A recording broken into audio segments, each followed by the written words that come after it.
44 years and 400 shows, the curtains come down for the final time at Dunedin's Fortune Theatre. 11 staff got the news that they would lose their jobs this morning, and the theatre stops operating immediately, leaving the Lower South Island without a professional theatre. The board chair says the problem was simple: not enough people were going to the shows. Rachel Graham has more. The chair of the Fortune Theatre's Board of Trustees, Hayley Van Leeuwen, says over the last year to 18 months they've undergone exhaustive reviews to try and find a model that would work. But they have reluctantly come to the conclusion that it is no longer financially viable.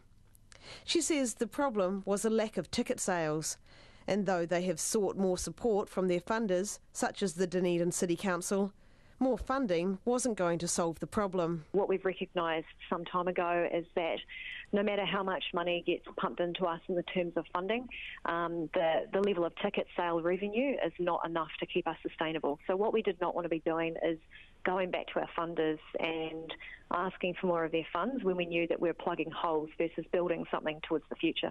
She says one issue was the inflexibility of the historic venue, the former Trinity Methodist Church, which didn't allow them to increase seats when they had successful shows, such as the recent adaptation of the Iliad.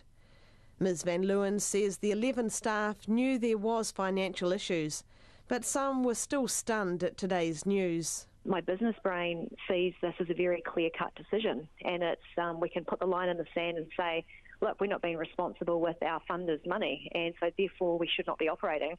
But the human brain in me says, is absolutely devastated that we've had to make 11 human beings redundant. It's a horrible feeling. Actor and director Miranda Harcourt got her start in the business at the Fortune Theatre.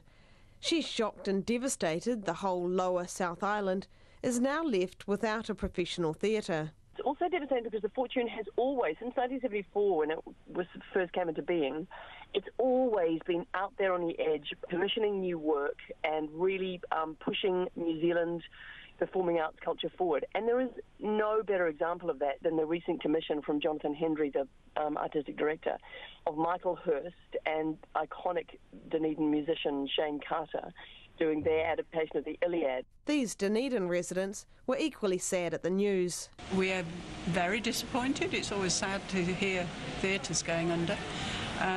Obviously we know people, Dunedin's a small place, and we know some of the workers there, so very sad for that. Quite gobsmacked, Mark, to tell you the truth. I can't express how I feel about it because it's terrible. I know young actors who have gone through there, and that'll be a real blow for them. Oh, I just think it's disappointing for Dunedin. Yeah, it's a great venue. I haven't been in a while, to be fair, but I think it's a fabulous place and good for the arts and craft, of Dunedin.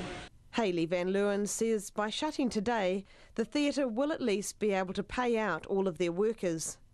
She says the Fortune Theatre closes today as a business, but a decision on dissolving the trust will be made at the trust AGM later this month. For Checkpoint, Rachel Graham.